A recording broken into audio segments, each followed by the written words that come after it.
Olá, gente, tudo bem? Hoje a gente vai falar de um assunto que eu amo, que se chama comunicação não violenta.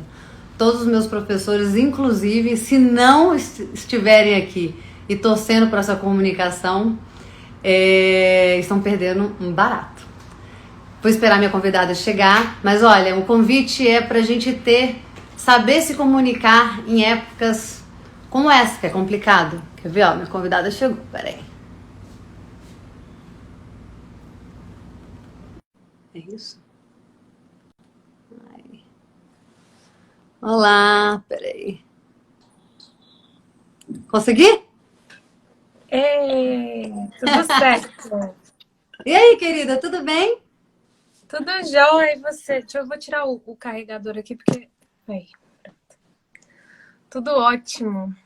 Você sabe que eu sou fã de vocês, ó. Ai, que E, delícia, que bom saber. não, eu falo de vocês, a gente faz muito post, né? Tentando estabelecer com os pais uma reflexão sobre a comunicação não violenta e essa necessidade que a gente tem de se conectar com os nossos filhos num ambiente como o nosso, que é de reforço escolar, de aulas particulares. Mas, minha cara, me fale de vocês primeiro e explique pra gente de uma forma breve o que é a comunicação não violenta. Qual o objetivo dela? Tá bom. Cris, primeiro, obrigada pelo convite. Para quem está chegando aqui agora, aliás, eu vou adorar interagir com vocês, então se vocês quiserem mandar perguntas, tudo. Meu nome é Liliane Santana, eu sou uma das integrantes do Instituto CNV Brasil, uma das cofundadoras do Instituto. E o Instituto tem 7 mulheres que trabalham com comunicação não violenta. E o que é, de maneira simples, a comunicação não violenta? É uma forma de se comunicar que o Dr. Marshall Rosenberg, que é um psicólogo americano que dedicou anos da vida dele estudando, entendeu e descobriu como sendo uma forma prática e objetiva que gera mais conexão humana. Ou seja, é uma probabilidade maior de eu falar e o outro não se machucar com aquilo que eu falei. Sim. E de eu escutar o que às vezes é duro ou difícil de escutar, de forma a não levar as coisas para o lado pessoal ou me machucar com aquelas palavras que eu escutei. Então, por isso que ele chamou de comunicação não violenta, vai muito além da violência que a gente pensa logo de imediato, que é essa violência física, a agressão, às vezes verbal, mas perpassa por uma violência sutil, que às vezes a gente nem percebe que a gente tem, tanto com a gente mesmo, quanto com as nossas crianças, quanto da forma como a gente foi criado, né? Então, que a gente carrega aí toda uma violência sutil e levinha, que a gente acha assim que não fere, mas que tem emoções muito presentes, como o medo, a culpa e a vergonha, que fazem com que a relação fique pesada e com que a vida fique tensa. Sim, Né? sim. Então, a comunicação não violenta, ela perpassa por aí e ela toca na educação e na vida das crianças de uma maneira incrível por conta disso, né? Eu tava saindo agora, gente, do banho da minha filha. E minha filha Tamo tem 1 ano junto. e meses. Processo do banho, sabe? É. E hoje tem dia que é maravilhoso, tem dia que, né? É. E hoje foi um dia especialmente difícil. E utilizar dessa prática para me autocentrar e tanto também para reconhecer aquilo que está importante para minha filha ali, foi extremamente importante para mim, para sair tranquila da minha interação, que foi difícil, mas que reconheceu e legitimou tanto aquilo que eu precisava quanto que ela precisava também. O que é grande importante para a gente aqui é sempre para essa criança e para esse adolescente. Tem um post que a gente colocou que é muito inspirado numa coisa que vocês fazem com muita frequência, que é no fundo, ele quis dizer. Então eu vou buscar esse exemplo para que a gente possa dividir aqui com a nossa audiência. A gente é da família do me dê dicas práticas. E aí a gente tem sempre algumas situações. Então, por exemplo, Criança que não gosta de estudar, ou pelo menos eu ainda não percebi o melhor caminho para ela e enxergo isso. Criança que está com dificuldade no dever de casa, que não consegue se expressar. E aí ela vai e responde mal. Então, pensando naquele teu post do no fundo, o que que essa mãe, esse pai, esse professor particular que dá filhos precisa estar atento? Me fala de uma forma prática, considerando, Tem algo, né? sempre tem algo que eu tô cuidando quando eu quero ou quando eu não quero fazer alguma coisa. Então, por exemplo, quando eu não quero estudar, nesse caso dessa criança ou desse adolescente que não quer estudar, tem algo que ele tá cuidando que ele quer.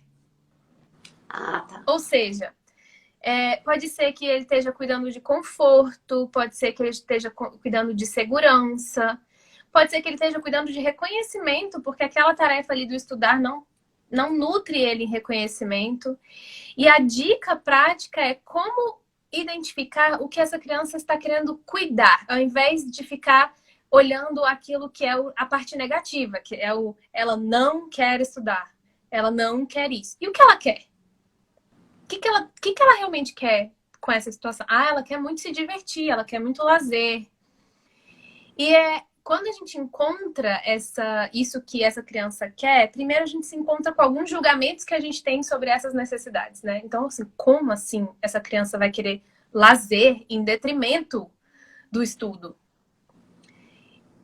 Esse primeiro dar-se conta de que eu tenho um julgamento em relação a essa necessidade que a criança tem, pode ser importante para eu perceber que eu estou deslegitimando essa necessidade dela.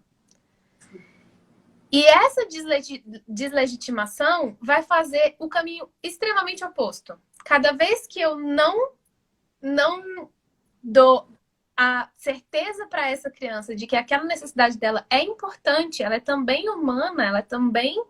Todo mundo precisa, compreendida. Cada vez que eu faço isso, mais essa criança vai ter essa necessidade não nutrida. E mais ela vai precisar manifestar essa necessidade. Então, o que a gente precisa é apoiá-la a descobrir o que é e a descobrir como, de outras maneiras, a gente pode combinar essas necessidades com aquilo que também, outras necessidades que também são importantes para ela, que são as que a gente está querendo cuidar com o estudo, por exemplo. Exatamente isso. Não, mas, assim, eu tô com meu filho e tô percebendo que ele tá querendo, você deu o exemplo, sei lá, do jogo. E naquele momento é do estudo, porque até porque a gente está ficando sem tempo para o dever de casa. Vamos lá. Porque muito do que vocês dizem lá no Instagram de vocês está muito relacionado à minha forma, né? A palavra, a conexão. Me dê alguns exemplos para essa família, que agora a gente vai falar de estudo, daqui a pouco a gente vai falar da pandemia. Mas como é que esse pai pode falar que vai estabelecer justamente esse diálogo fluido? Antes do falar, tem algo que é a intenção. Antes ainda do que sai da minha boca, tem a intenção desde a qual isso sai da minha boca.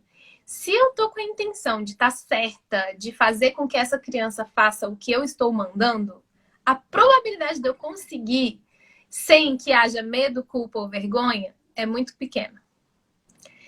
Mas se a minha intenção é entender e tentar criativamente descobrir uma saída para a gente cuidar daquilo que eu acho importante e do que essa criança ou adolescente acham importantes também, a probabilidade dessa criança me escutar aumenta muito. Então, essa intenção, ela precisa ser muito olhada, ela precisa ter um olhar específico. E aí, vem da nossa história, na nossa cultura, adulto manda, filho obedece. Então, existe já nessa figura da paternidade, da maternidade, algo que é eu sou o certo antes de tudo.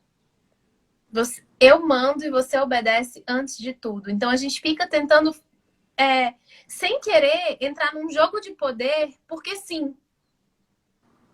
E às vezes, de verdade, às vezes o estudo não precisa ser naquele momento. Às vezes pode ser daqui 15 minutos. Não precisa. Às vezes pode ser, né? Às vezes pode Concordo. ser de uma outra forma, às vezes pode ser de uma forma criativa que a criança se interaja com aquilo de outra forma, mas de tão apegados que a gente tá na paternidade, nesse modelo antigo de eu mando, você obedece, as regras estão claras, a gente esquece de que a gente pode ser criativo para criar as regras em conjunto. A gente pode ser criativo para fazer, para cuidar em conjunto de tudo aquilo que é importante, tanto do crescimento, evolução que o estudo proporciona para essa criança, Sim. quanto do lazer, do conforto e do crescimento, evolução, criatividade que ele também precisa de outras maneiras. Então, resumindo, primeira coisa, qual é a minha intenção aqui agora? É estar certo ou é criar efetivamente uma alternativa para essa nossa interação? Ótimo. Essa é a primeira pergunta. A segunda pergunta é, tá bom, agora a minha intenção é efetivamente tentar criar alguma alternativa aqui legal para que essa criança consiga essas duas coisas, que é o lazer, a diversão e a evolução, o crescimento que o estudo proporciona. E segurança, de repente, até, né? E aí, como que eu falo isso para essa criança agora? Como que eu interajo com ela? Uhum. E aí entra um elemento da comunicação não violenta, que é um pilar da comunicação não violenta, que é a empatia. Difícil. Eu preciso escutar o que se passa com essa criança, sem necessariamente concordar, sem necessariamente ser ela, me colocar no lugar dela, porque de repente eu faria uma coisa completamente diferente dela.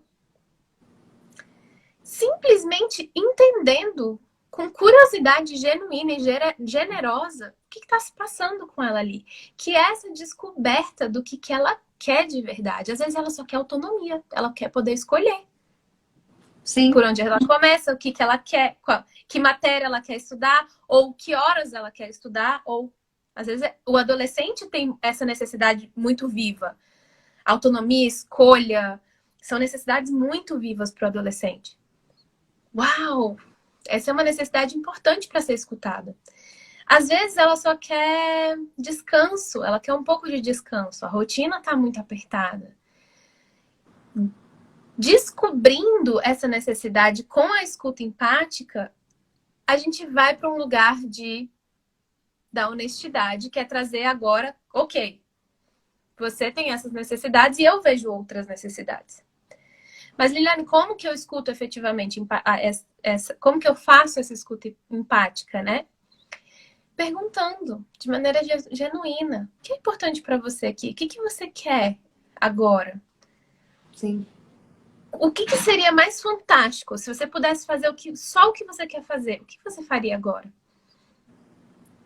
E isso você pode perguntar para uma criança de 1 ano e 7 meses, como é a minha filha, porque ela aponta. Ela diz, ela diz banana, ela diz, né? Então, ela também aponta e fala o que ela quer, assim como você pode perguntar para um adolescente.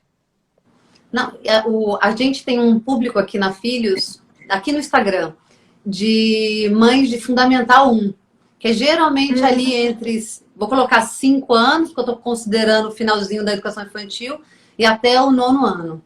Então, são mães que ainda não tem um filho que tem uma autonomia tão pulsante assim. Tá ainda naquele, sabe, eu não sei, aquele campo híbrido. Tô aprendendo. Descoberta. É. E aí, eu não sei ainda se eu quero ser independente, se eu quero ser dependente. Não, e a gente, como mãe, olha para aquilo e não entende se eu sou o juiz, desculpa, se eu sou o técnico ou se eu sou o jogador de reserva, fazendo por ele, né? A gente erra ali, a gente faz pelo filho às vezes, né?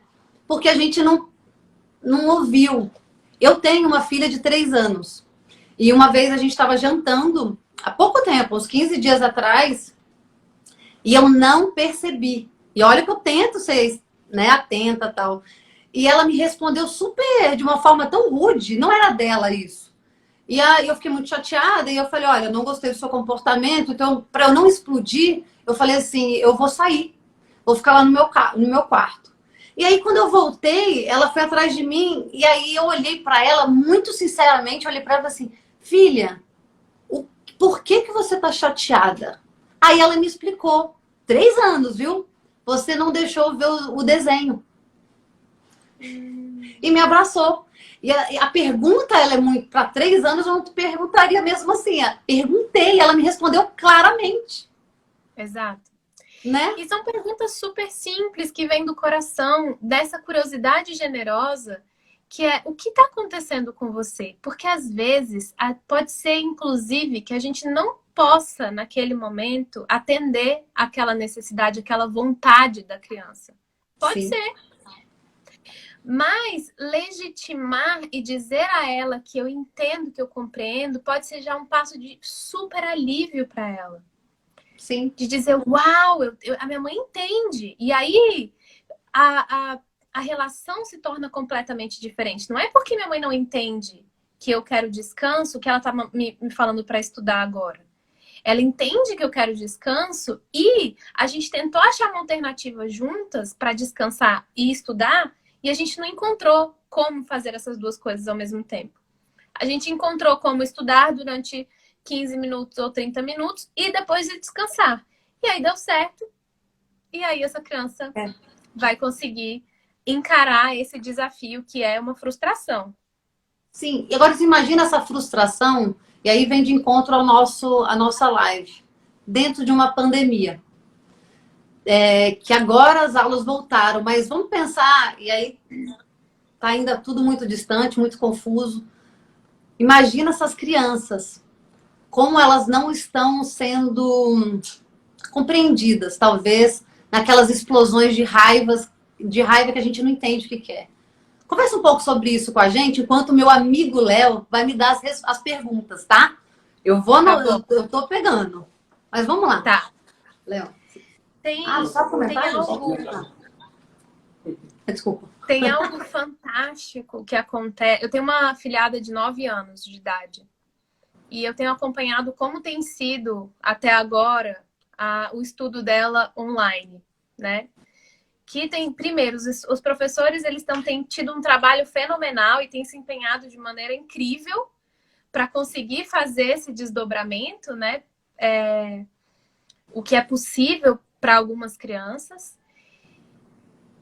Mas eu tenho a impressão de que a gente exigiu uma adultez dessas crianças que não necessariamente elas têm hoje. E adultez no seguinte sentido, de desenvolvimento e de relação com as próprias necessidades delas, de entendimento neurológico mesmo, de o que eu preciso para conseguir viver a vida normalmente. E aquilo que a gente chama de birra, a gente diz assim, essa criança está fazendo uma birra. Cortou um pouquinho para mim, você me escutou? Sim? Quando a gente diz assim, a criança está fazendo uma birra, a birra, ela tem muito a ver com essa quantidade de informações que elas estão vivendo ali internamente. Então, eu preciso disso, preciso disso, preciso disso, preciso disso. Eu não sei como lidar com isso tudo. Uau! Eu estouro. A birra acontece tanto numa criança de 2, 3 anos, quanto num adulto. Chega uma hora que a gente tem tanta coisa para lidar, que tem tantas coisas vivas pra gente. Nossa, eu tô precisando de um pouco de liberdade, eu tô precisando de um pouco de crescimento, e ao mesmo tempo eu preciso de segurança, e ao mesmo tempo eu preciso de previsibilidade, e ao mesmo tempo... Uau! Uau! E nós temos os nossos roupantes emocionais. E o que tem acontecido na pandemia é que essas crianças, elas têm tido mais informações, ou seja, mais coisas têm ficado vivas para elas. Eu queria toque. Uma criança queria estar interagindo afetivamente com outras crianças. Ela, de repente, queria um pouco mais de previsibilidade de quando isso vai terminar, ou até quando vai ser assim, ou se isso vai ser assim para sempre. De repente, ela queria um pouco mais de criatividade, de interação, de diversão, de lazer. E olha a quantidade de informação que está se acumulando aí dentro, sem ela necessariamente conseguir articular para ela mesma, para ela conseguir lutar tudo isso, para ela conseguir dizer, poxa, eu queria isso tudo, e chorar um pouco e viver um pouco os sentimentos disso que ela tanto quer. Ao contrário essas informações vão chegando, várias emoções vão chegando, vem emoções super confusas, novas, que eu não sentia antes, angústia, raiva, frustração, tristeza, tudo ao mesmo tempo, birra. Mas vamos imaginar que a gente é essa mãe que enxerga essa birra ou aquela explosão daquele menino, de uma criança já maior. Como? Eu acho que é uma questão muito de nomear, né, o sentimento. E uma percepção dessa mãe de falar, tem uma coisa aqui. Isso.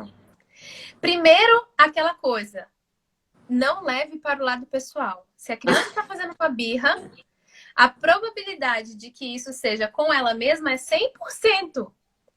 A birra, ela tem muito mais a ver com o que a criança precisa do que com uma manipulação, né? A gente tem, às vezes, essa interpretação de que a birra ela pode ser uma manipulação para que você faça algo para ela. Não, ela tá tão desesperada por conseguir algo que explodiu. E aí, bom, se ela conseguir algo, melhor, porque aquilo vai acalmar ela. Mas não necessariamente a gente tem que dar algo para ela. É primeiro esperar o furacão passar. Esperou o furacão passar? O que será? É ajudar essa criança de o que será que está acontecendo aí dentro que fez esse furacão acontecer. E aí são as perguntas mais uma vez. Como que eu posso, com todo o coração aberto, dizer para essa criança primeiro que, uau, deve estar sendo difícil estar vivendo isso que você está vivendo agora. E vamos tentar entender o que está faltando, o que é que tá passando aí? Você queria muito o quê? Ah, mamãe, eu queria muito ver os meus amigos. Nossa, eu imagino, deve estar sendo difícil estar longe deles há tanto tempo. Sim, mamãe, eu queria, além de ver meus amigos, eu queria também ver meus professores. Nossa, brincar com seus professores e ter aula com eles deve ser muito diferente, né? Ah, é muito diferente. E aí o espaço para essa criança ir nomeando cada coisa que ela precisa vai acontecendo e ela vai se esvaziando. A importância é isso. Tem duas coisas importantes para a gente como adulto que está acompanhando essa criança. Uma, não levar para o lado pessoal. E duas, não achar que porque a gente é adulto, a gente sabe o que está passando com a criança. Porque Sim. A probabilidade da gente errar feio é grande. Com Às certeza. Fala, é porque ele está muito frustrado porque ele está tendo aula pelo computador. E, na verdade, ele está muito frustrado porque ele não conseguiu fazer um exercício que ele estava indo fazer lá. E a gente nem viu. Então, se abrir também para essas possibilidades do que eu não sei, vir com muita curiosidade. Então, por isso, as palavras curiosidade, genuína e generosa precisam estar te acompanhando o tempo inteiro. Curiosidade. Só que a empatia, Cris, ela é uma habilidade que ela é uma habilidade desenvolvida e aprendida, porque a gente não aprendeu isso, tá? A gente não aprendeu isso na escola. Tenho certeza. A gente aprendeu, na verdade, a dar solução, a gente aprendeu a resolver o problema do outro, a gente aprendeu a dizer como que a gente passou por isso, a dizer quando eu tinha a sua idade, quando isso aconteceu comigo, né? Exatamente. A gente aprendeu um caminho que não é esse da legitimação e da escuta curiosa. A gente aprendeu a tirar essa pessoa dessa dor rapidamente. E ela vai permanecer na dor se ela não for escutada. Não é? Exato. Não, eu fico... Me dá um segundinho, só para falar. Léo, coloca minha tomada, tá acabando a bateria. Desculpa. Imagina. Então vai acabar meu salário porque eu tô sem bateria. Posso te fazer algumas perguntas relacionadas aqui à nossa live? Que escreveram agora pra gente? Cris, antes da sua pergunta, já que a gente entrou no tema da empatia, eu queria destacar que a empatia ela é tão importante pra gente que a gente criou um curso inteiro só sobre esse tema. Eu vi. É um curso avançado em comunicação não violenta, ele já é de aprofundamento, mas é só para vocês terem uma ideia do quanto esse é um tema que não chega assim facilmente pra gente. A gente entende às vezes ele cognitivamente, mas viver, incorporar isso, da gente conseguir escutar o outro com curiosidade, não é uma coisa que acontece da noite para o dia. A gente realmente tem que estudar, assim como a gente estuda outras coisas, a gente também tem que estudar e aprender esse lugar da escuta empática. Eu aprendi que ser empático era se colocar no lugar do outro. Genuinamente. E eu só achava que era isso. E é muito mais do que isso. E tem uma coisa que eu percebi que era essa empatia está relacionada a escutar a necessidade daquele outro. Né? É difícil Exatamente. mesmo. A empatia está relacionada a essa curiosidade genuína, a esse acompanhar que tira o foco de mim e vai para o outro. Por isso que essa definição de me colocar no lugar do outro, ela perde um pouco de sentido, porque eu viveria aquilo que o outro está vivendo de uma forma diferente. Então, Sim. na verdade, é realmente escutar, uau, e com curiosidade perceber qual é a perspectiva dessa pessoa a partir daquele ponto de vista que não é o meu. Mas é muito difícil. A gente é ensinado de outra forma. Eu diria que é desafiador. É igual mudar de hábito. Se eu não apagava a luz para sair do quarto, até alguns anos atrás, a gente não tinha esse costume de apagar a luz quando a gente saía dos cômodos. Não tinha. Aí deu apagão. Anos atrás. Aí veio a necessidade da gente perceber que a consciência, né, de que uau, a energia ela tem um envolvimento aí com os nossos recursos, que são renováveis, mais calma, nem tanto, e a gente foi entendendo que a gente precisava mudar de hábito. Hoje a gente não apaga a luz até com a pessoa dentro do quarto, às vezes. Não é? É isso. Olha, a birra do adolescente é assim também? A birra de qualquer ser humano, na verdade, é essa incapacidade de entrar em contato com as suas próprias necessidades para encontrar estratégias para resolver e atender essas necessidades que são tão valiosas para nós. Então, independente da idade, a birra que a gente coloca é uma quantidade de emoções acumuladas que estão ali como emoções, são mensageiros dessa mensagem incrível que são as necessidades. Mas se eu tenho um monte de mensageiro chegando com um monte de carta dizendo tô aqui com um monte, pode ser que eu chegue num lugar de falar, e agora? Eu não sei lidar com isso. E aí é quando a gente fala que essa birra aparece. Sabia que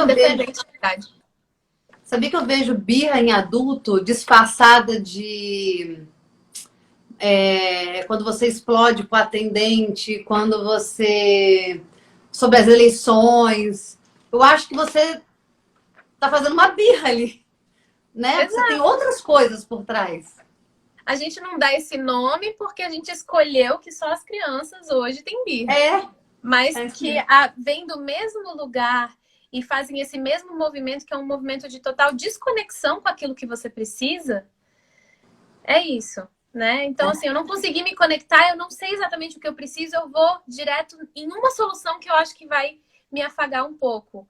Então, por isso que a gente acha que a birra é essa coisa da manipulação, porque geralmente a criança,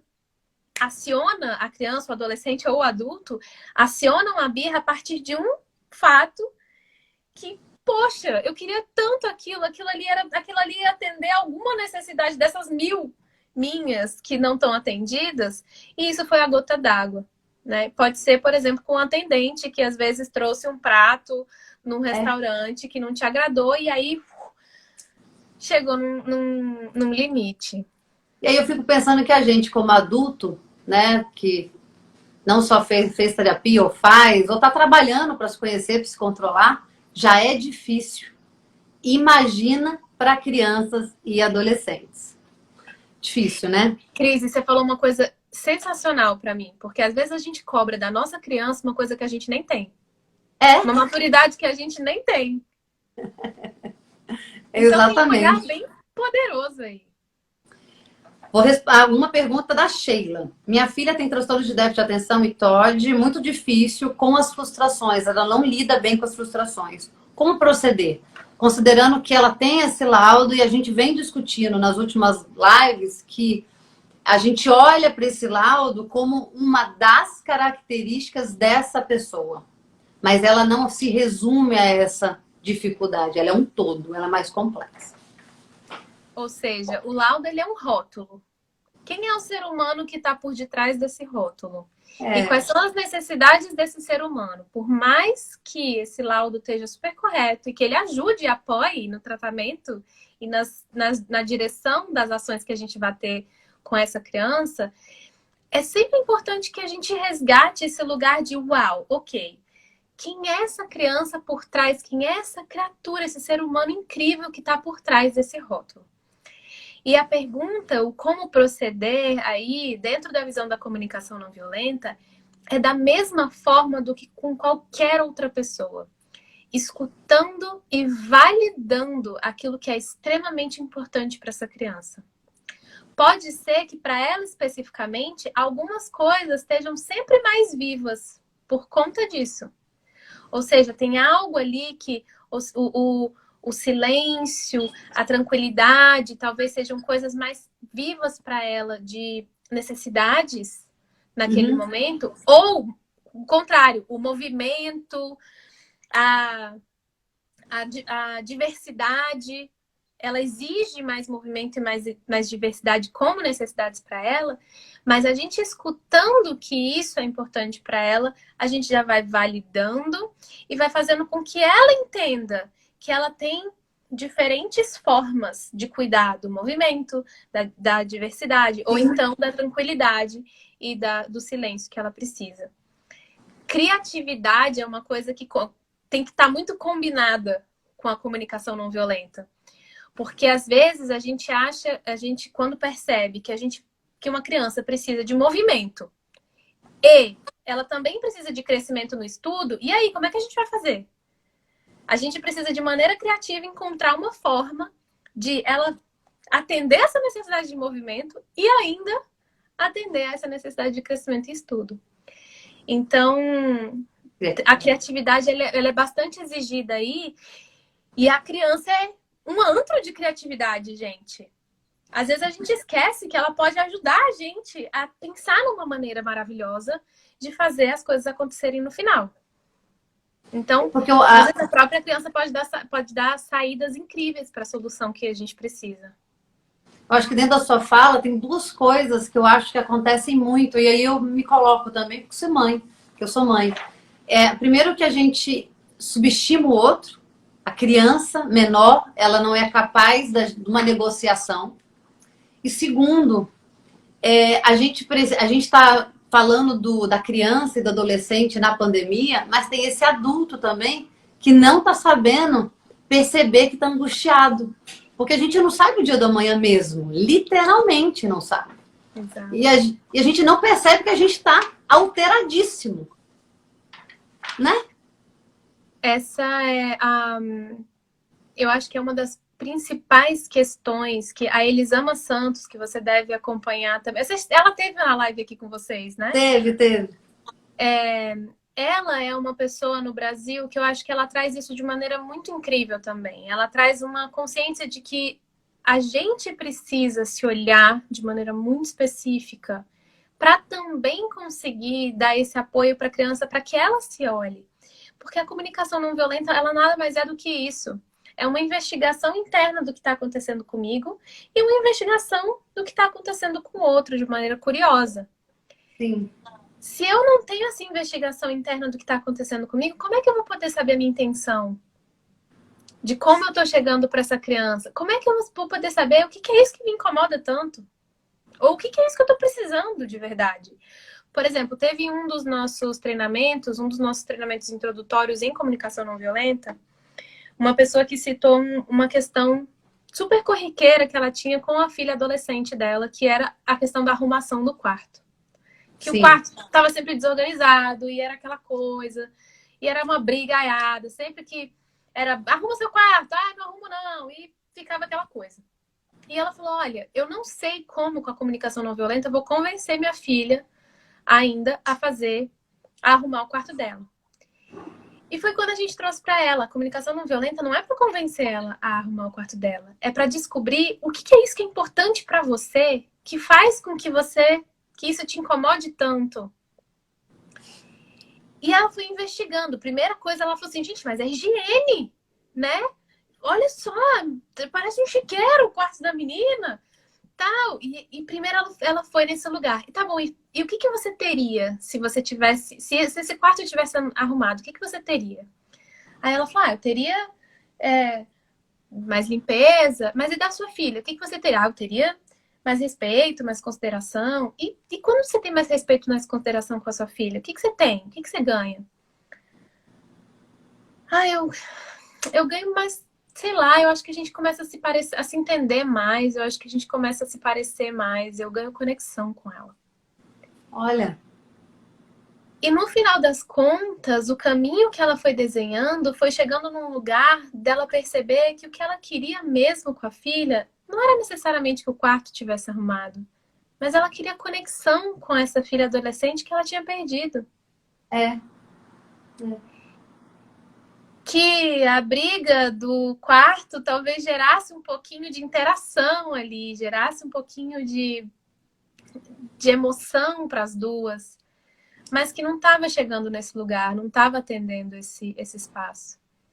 Então, a comunicação não violenta, ela traz essa capacidade da gente se explorar de tal maneira o nosso mundo interno, até a gente conhecer esse lugar genuíno e incrível que todos os seres humanos têm, de o que é isso que eu tanto estou precisando e que, de repente, quando manifeste, chegue de uma maneira tão completamente diferente.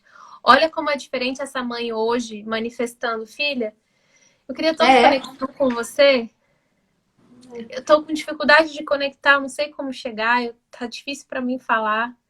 E, filha, arruma o seu quarto. Olha a diferença dessas duas coisas. Não, totalmente. E sabe uma coisa que você fala, e aí vem exatamente três perguntas de mães diferentes hoje, me fizeram orbitar, a pergunta orbitava o mesmo assunto.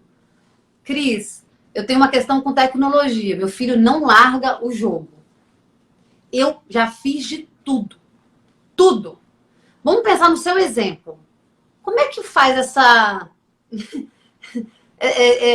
tirar essa roupa dessa mãe? O que que é isso? É tirar a necessidade? Como é que é isso? Filtro? Adorei o que você Tem um fez. exercício que a gente chama de exercício do mergulho, que Ah, ele é simplesmente se perguntar o que eu ganho com isso. Então é assim, se o meu filho largar o celular, largar o videogame, largar a tela, que seja, qualquer que ela seja, o que eu ganho com isso? Ah, tá. eu ganho mais tranquilidade, porque aí ele vai estar vivendo outras coisas na vida dele. Tá, e se ele estiver vivendo outras coisas na vida dele, o que você ganha com isso? Ah, eu ganho mais segurança de que ele está sendo uma criança, né, saudável. Tá, e se ele for uma criança saudável, o que você ganha? Ah, eu ganho mais. Não sei, eu ganho mais certeza de que eu estou sendo uma boa mãe. Tá, e se você tiver certeza de que você está sendo uma boa mãe, o que você ganha? Ah, eu ganho mais tranquilidade, mais paz. Essa investigação, ela vai fazendo a gente conseguir chegar num lugar que é o lugar genuíno e, de repente, ter conversas extremamente profundas com uma criança de 10 anos. Então, eu posso chegar para ela e falar assim, filho, eu estava pensando aqui e eu queria conversar por 5 minutos com você. Você pode largar a tela por 5 minutos? Né? Minha mãe nunca me pediu 5 minutos. É. Vou ver aqui, né? O que é? Tá. Quando você fica na tela do celular, eu fico preocupada porque eu queria muito que você tivesse outras experiências na vida. E isso me traria mais paz de que você está efetivamente crescendo e vivendo outras coisas além da tela. E a criança pode. Gente, pode ser que ela volte para o celular e fale: mãe, ó, você está viajando, e volta para o celular.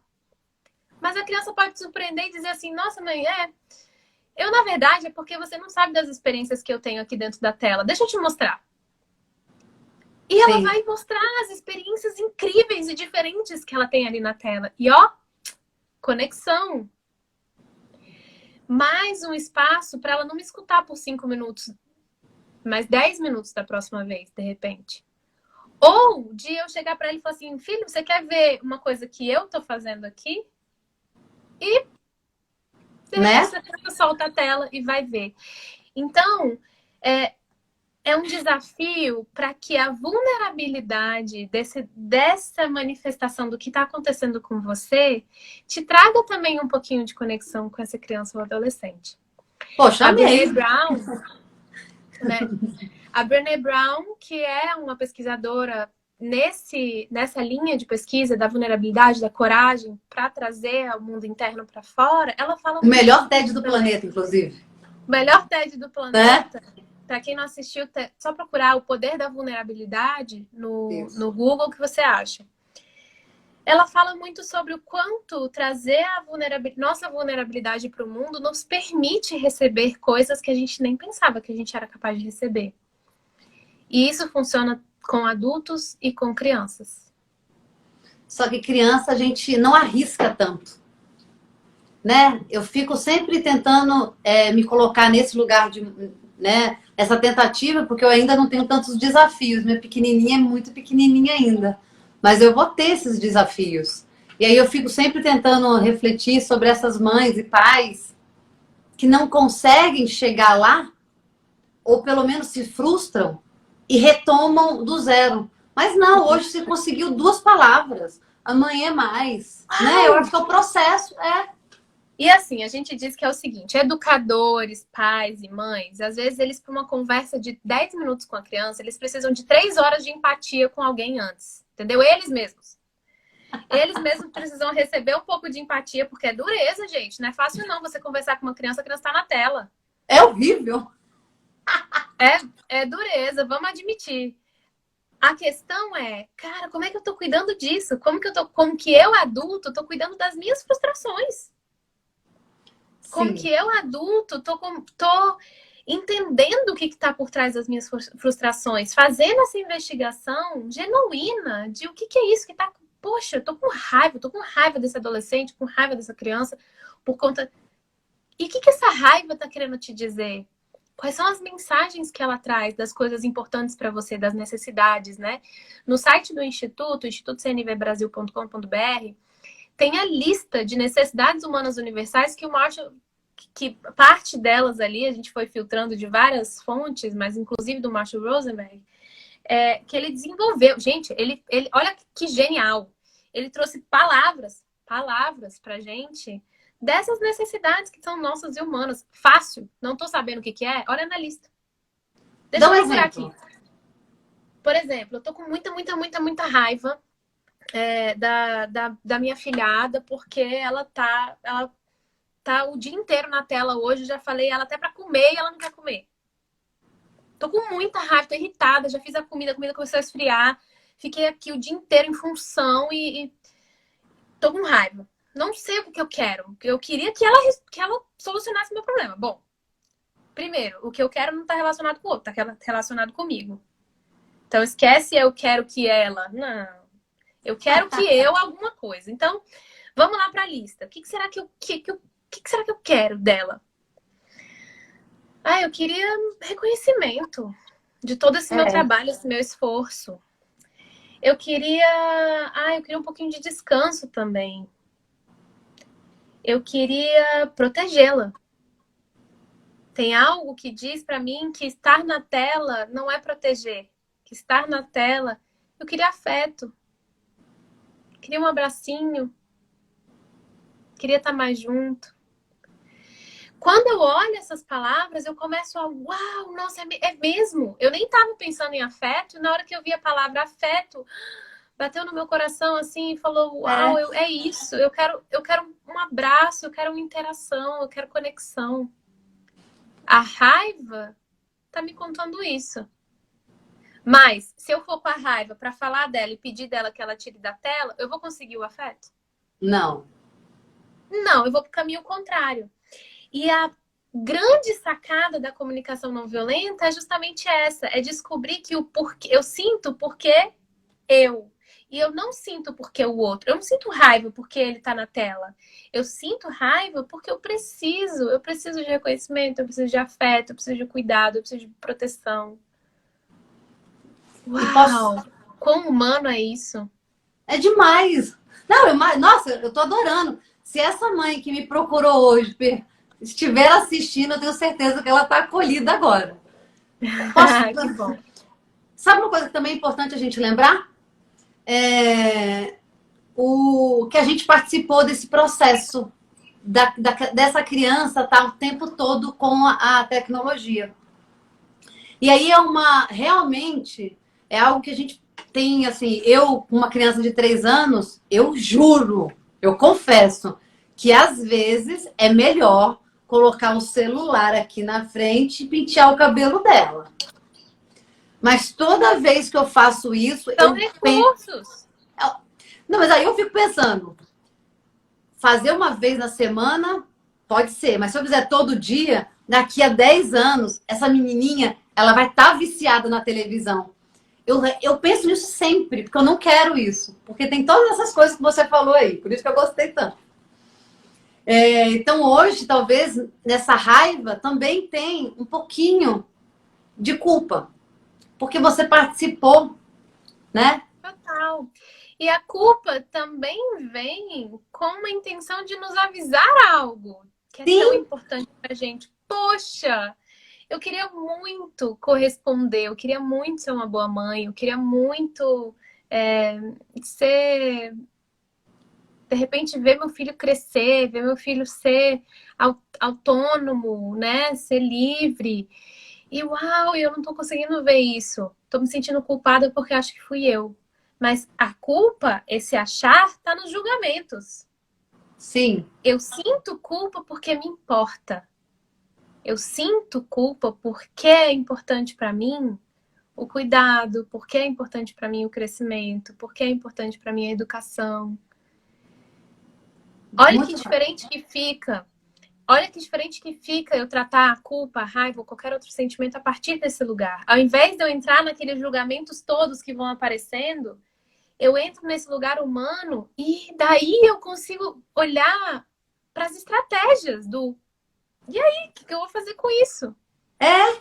Como que eu vou cuidar agora disso que é tão importante para mim?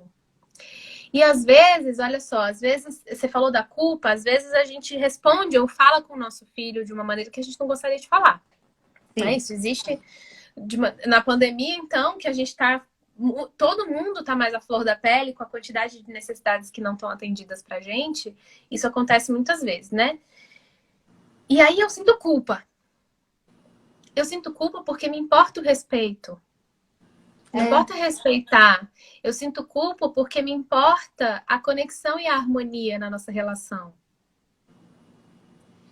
E se eu vier para reparar essa forma como eu falei com o meu filho dessa maneira, filho, olha, eu sinto porque da forma como eu te falei, eu não cuidei do respeito, da harmonia e da conexão que eu gosto de ter com você.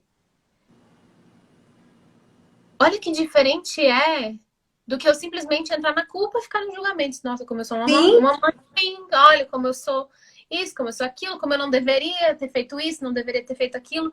Percebe como, de novo, é culpa, medo e vergonha para dentro? É violento. Comigo mesmo. Concordo plenamente.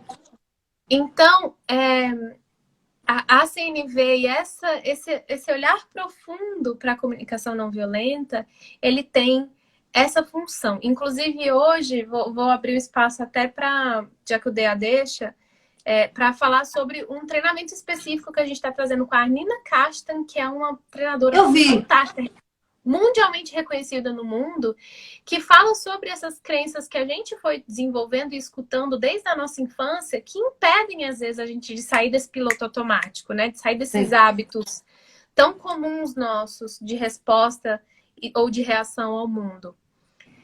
Então, convido vocês também a buscarem, se isso chamar o coração, a buscarem esse treinamento, porque ele é fantástico nessa investigação interna também. Eu vou colocar aqui, quando eu salvar a live, eu coloco no site, coloco o site para as pessoas encaminharem e tal. Sabe uma coisa que eu acho que é super importante a gente falar aqui, que entra muito na disciplina positiva, quando algumas pessoas da minha geração falam assim, mas aí você não acha que é muita frescura, Cristiane? Que as coisas têm que ser mais retas mesmo? E que é sensível demais isso? Imagino que você deve escutar isso, né? Para essas pessoas, o que a gente diz nessa hora? Primeiro que a gente pode ser reto e direto com a comunicação não violenta como nada na vida. Mas eu digo que o ser reto existem dois lugares. E aí é uma frase que o Marshall Rosenberg ele fala muito. Na vida a gente está sempre jogando um de dois jogos. Ou eu estou jogando o jogo de quem está certo e quem está errado, ou eu estou jogando o jogo de fazer a vida mais maravilhosa. E se a minha solução rápida, essa questão da eficiência, tiver no jogo do certo e do errado, ou seja, a minha solução é a melhor, a minha solução é a certa, a minha solução é a que você tem que obedecer, provavelmente a gente vai ter uma relação que vai começar a se desgastar. Mas se a minha solução rápida e direta, ou qualquer coisa, qualquer interação que eu tenha, esteja relacionada a fazer a vida mais maravilhosa, a probabilidade de que a nossa relação floresça é muito grande. Sim. Então, a gente não está falando especificamente das palavras, a gente não está falando especificamente do que tem que ser dito. Essas são formas da gente sair desses nossos hábitos que a gente já tem e se conectar com aquilo que é importante. Mas se você tiver uma outra forma de fazer e que conecte e que faça a vida efetivamente mais maravilhosa, saindo desse jogo do medo, da culpa e da vergonha que tem aqui no certo, eu tô certo, se envergonhe por estar errado. Eu tô certo, sinta culpa por ter errado. Eu tô certo, faça o que eu estou mandando por medo. Olha aí. Sair desse jogo e entrar nesse de fazer a vida mais maravilhosa é o que faz a coisa acontecer. Então, independente das palavras, às vezes a gente não diz nada. Sim. Mas só da gente estar ali com essa intenção, a gente já pode fazer com que as coisas se desdobrem. E a gente já pode, de repente, ser ponte para uma super conexão naquela relação. Então, é tirar esse pensamento de que existe a maneira certa de fazer. Não, senão a gente cai no mesmo jogo de novo, né? Ah, você vai ter que falar assim agora. Né? Você vai ter que fazer. Não, senão a gente cai aqui de novo. Você está falando o tempo todo dos três sentimentos, né? Vergonha, medo e raiva, é isso? Culpa. Culpa. Então, toda vez que a gente age em função disso, explica melhor, por favor. O que o Marshall, nos estudos dele, o que ele começou a perceber é que essa violência que é invisível, ela geralmente tem essas três emoções envolvidas nessa violência. Então, quando eu mando alguém fazer alguma coisa coercivamente pelo medo, a probabilidade daquela pessoa querer colaborar comigo depois, quando eu educo alguém pela vergonha, a probabilidade daquela pessoa querer me acionar para um aprendizado futuro, quando eu coloco, repreendo o erro de alguém com a culpa, a probabilidade daquela pessoa querer aprender comigo depois. Então, o que ele percebe é que, na verdade, o medo, a culpa e a vergonha, essa interação a partir dessas emoções, ela mina a relação, ela diminui a conexão, ela faz com que as pessoas queiram se afastar. Eu não quero mais interagir com essa pessoa. Então, a sensação que dá mesmo de querer colaborar com essa pessoa de volta diminui. E a proposta da CNV é justamente se dar conta disso e falar: uau, isso acontece comigo, inclusive comigo mesma. Sim. Quando eu faço alguma coisa que eu erro, eu vou e me puno e falo: ai, tá vendo, você, tal, e entro na culpa. Ou tudo aquilo, todos esses exemplos que eu dei. Mas quando a gente muda o jogo e vai para um lugar onde a gente vai para a compreensão do que é ser humano, gente, ser humano erra. A gente está repetindo aí uma frase que a gente escutou da Christine Neff, que é: gente viva erra. Quem não erra é gente morta. Isso é método de gente morta. Gente, enquanto a gente estiver vivo, meu amigo, a gente vai estar sujeito ao erro, né? E o que é errar, no final das contas? Então, essa busca pela humanidade que há por trás do erro faz com que eu investigue o que é isso e consiga reestabelecer relações a partir dessa vontade de colaborar. Às vezes até comigo mesma. Uau, então isso aconteceu que não cuidei disso e disso e disso que era importante para mim. Da próxima vez, a probabilidade de eu querer colaborar com isso que era importante para mim aumenta muito, Claro. né? Então, pra gente, mães e pais que estão nessa árdua empreitada e tão gostosa, se a gente, pensando numa comunicação não violenta, né? Porque o Léo acabou de me dizer que a gente está terminando o nosso tempo. Mas vamos pensar assim, eu considero a comunicação não violenta e quero usar isso a meu favor para que a gente conviva melhor, para a gente ser mais feliz. Mas a gente tem esse objeto aqui que é o estudo. Eu tenho que calar, então, essas emoções. Calar não, né? O que eu tenho que fazer com essas emoções? Nomeá-las, entendê-las e... Emoções nada mais são do que mensageiros. Que mensagem é essa que essas emoções estão querendo trazer para você? E que mensagem é essa que essas emoções, de repente, estão querendo trazer para o seu filho? Entendi. Aí eu me escuto... Me escutando as mensagens que as minhas emoções estão querendo me trazer, é capaz que eu consiga conversar com meu filho a partir disso. A partir disso que é importante para mim. E o mesmo vai acontecer com ele. Quando ele se der conta, uau, então, ok, então eu preciso para mim é muito importante a educação, é crescimento, é segurança de que você está crescendo bem. Ok. E para essa criança ou adolescente é muito importante lazer, movimento, diversidade. Tá, como é que a gente vai, então, tentar criar uma forma da gente fazer uma sopa disso tudo? Quais são as estratégias, quais são as possibilidades que fazem com que tudo isso seja atendido? Uhum. E, de novo, às vezes a criança mesmo vai ser uma pessoa a dizer como que isso vai acontecer. Você sabia que quando você fala... Você acalma, eu preciso dizer, né? Que eu preciso ver o Léo depois, viu? Porque ele tá dando um lombardo pra mim. Ele tá... Não, vem cá, Léo. Não, ele é conhecido aqui na Filho, você vai ver. Ele faz tudo, olha aqui. Olá. Oi, Léo. Tudo bom? Obrigada, viu, pelo apoio. Valeu. Foi muito legal, viu? Tá comigo há 16 anos. Dá pra acreditar? Olha! Uau! Olha, ele estava me falando, porque eu não consigo fazer no live, eu não consigo acompanhar comentário, porque eu fico com medo de me perder. Mas ele falou que todos os comentários são a coisa mais fofa do mundo, todo mundo elogiando você. E você tem uma fala muito calma, viu? Sabe quando você tá no meio furacão, aí você escuta, quer dizer, eu te escuto e falo, ai, tá, vai dar certo. É isso que eu sinto. Eu espero ter dado mais esperança aí para as mães companheiras que estão assistindo essa live. Com certeza. Querida, quer uma palavra final para a nossa audiência linda e maravilhosa? Ai, eu acho que para trazer assim com uma mensagem resumida, cuidem-se. Autoempatia. Às vezes a gente está querendo tanto solucionar os grandes problemas que a gente está vendo com os nossos filhos que a gente esquece do que está acontecendo com a gente enquanto a gente vê esses problemas. Então, eu sei que vocês escutam isso muito, mas coloquem tempo nisso, efetivamente, assim. Vá para a autoinvestigação, cuidem disso que pode cuidar, de te dar mais tempo com seu filho, inclusive.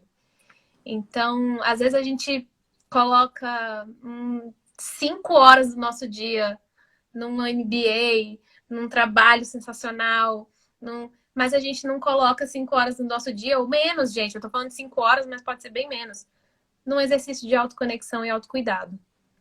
Sim. Então, priorizem, porque isso pode efetivamente trazer um resultado muito potente para a vida de vocês e dos seus filhos. E eu tô dizendo com experiência própria. Querida, muito obrigada, viu? De coração. Me ajudou muito, ajudou com certeza todo mundo aqui da Filhos. E vida longa, viu? Para a CNV. E qualquer dia desses eu vou estar lá nos cursos online. fica o convite para todo mundo que quiser, www.instituto CNV Brasil. E um agradecimento enorme, porque esse tema para a educação e para as crianças, eu acho que é fundamental. A gente mudar os nossos hábitos, a nossa maneira de criar, vai fazer com que essas crianças floresçam da maneira que a gente nunca viu. Com certeza. Querida, muito obrigada, viu? Obrigada, Cris. Um beijo. Foi um prazer enorme. Um beijo.